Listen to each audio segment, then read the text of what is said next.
Hola amigos. I wanted to post a video for two reasons. One, I want to wish everyone who follows my channel a very happy, safe, and blessed holiday season. And I also wanted to say blessings and prosperity for the coming year 2020. It's been Mr. Toad's wild ride, if you've ever been to Disneyland. As you can tell by my sound of my voice, I was sick this past week, so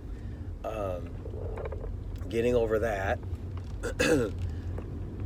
I've actually been sick quite frequently, which, anyone who lives with a chronic illness, deals with an immune disorder, it is what it is.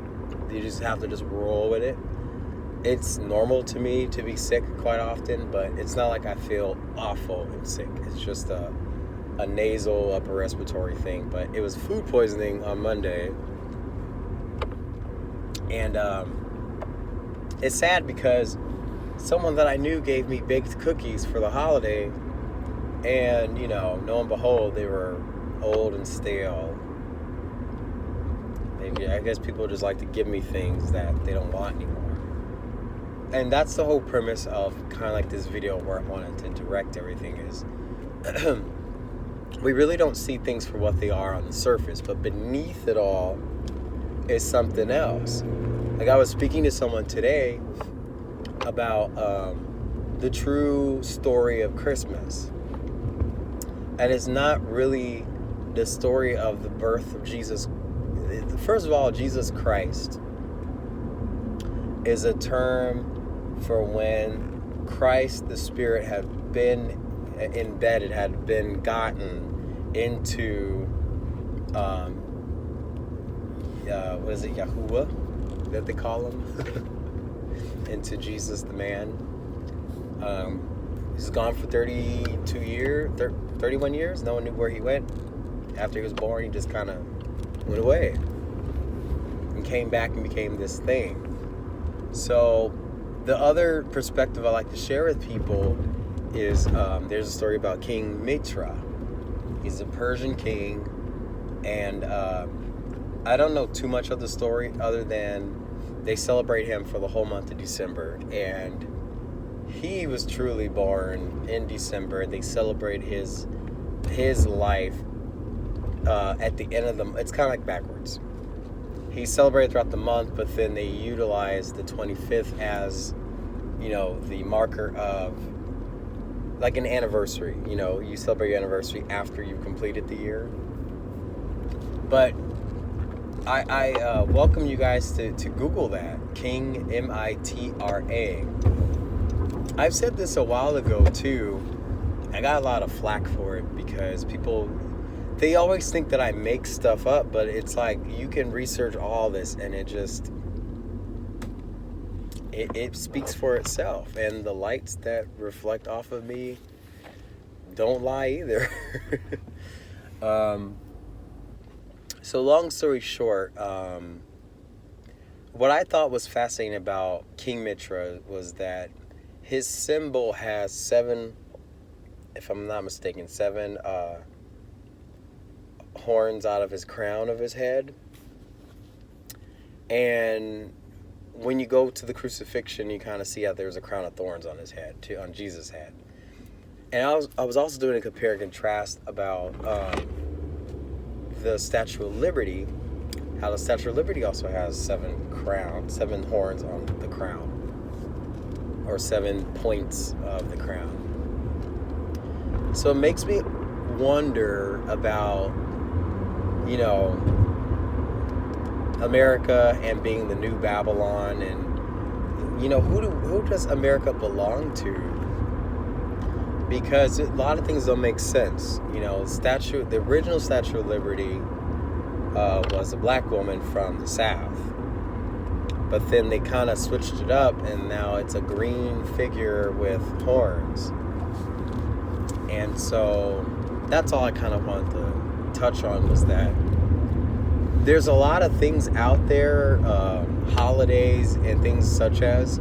That's why I really don't celebrate them too often, because you're giving your energy and worship to something else that you probably don't understand. And it's not like everyone's supposed to know.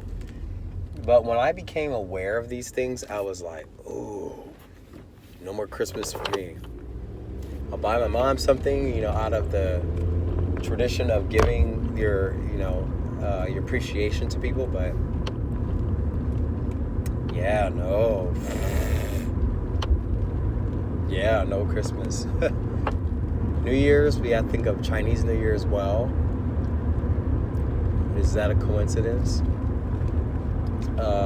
All the pagan calendar feasts happen to be the same times as the American holidays as well. So in essence, it's like we're all celebrating things that we really don't, some things we don't really know and understand. What are we celebrating like? And then the sad thing about it is our children are being lied to in the process. So the kids are being brought up on lies. There is no Santa Claus and him coming into your home at midnight, But then people who want to complain about the Me Too movement, you don't want to fix the situation about the Santa Claus story, an old man stranger going into your house who doesn't know you. So I would just try to ping pong what's correct and what is the truth, and what is correct may not be the truth. What is the truth, even though it may not sound correct. So I don't know, I guess I just live in a world of worry and conspiracy and conscious awareness. I'd rather just be aware than what's a cool thing about yesterday, so my mom came over for the holiday and she gave me some home cooked food because that was kind of like the healing process of me feeling better. It was a home cooked meal. And so long story short, she was at my table. I have this table. I should record this when I get home. I have a table at home that has all of my healing stuff, my stones, my sound bowl, prayers, things like that, poetry. There's a lot of stuff on that table. So my mom, every time she comes over, she'll look at it, she goes, wow, there's a lot of energy here. She's trying to become one of us. There's a lot of energy on this table. I can feel it. She's so funny. And then she asked about Palo Santo. She asked me about my deck of cards, the Raphael deck of cards by Doreen. What's her name? I forgot. Doreen something. And then my mom is looking at, she's like, wow, you do all this all the time? I'm like, yeah, girl, yeah. I ding my sound bowl and burn some sage, and so it's just really cool to finally have an openness right now with my mom. And I try to parallel this with what's going on in our reality. What's going on in our reality is there's an openness that is happening in our veil, where we're going to be introduced to things that may not be comfortable. We may start seeing things that we may have to double check and did I really see that? Our consciousness is starting to usher in things that we could never imagine, but then now we're starting to see them. So just embrace that, be prepared, don't be scared, and all that jazz. And I'm trying to get back home because I know when this Ring of Fire eclipse pops off that things are going to be weird. Things were already weird last night because all the planets were in one straight line yesterday. And now all we need is for this eclipse to happen, and then there's going to be an earth change. I know for a fact. Even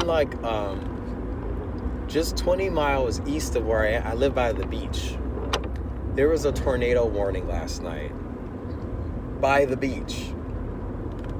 So that's already telling us there's an earth change. There goes my download hiccups. But we're not to fear because, if you guys look up at the sky, like right now, our fleets are in the sky. Oh, yes. It's hard to explain this, but, how you can tell is every shape of every cloud and every shadow underneath every cloud, the shapes are exactly the same across the board. That's how you can really tell that there's something cloaked or something beneath what is being seen or foresought. I'm rambling on, but anyways, thank you guys for tuning in, and I'll see you in the next video. I'll have some more examples of this King Mitra when I get home. I just like to set it up so that way when you guys watch this, you go, ooh, I'm going to tune back in. And send your healing this way. 2019, you get on my nerves. Yep. Hopefully there'll be no more issues this year. We only have 5 days left. 4 days left. All right, everybody. I'll talk to you later. Bye.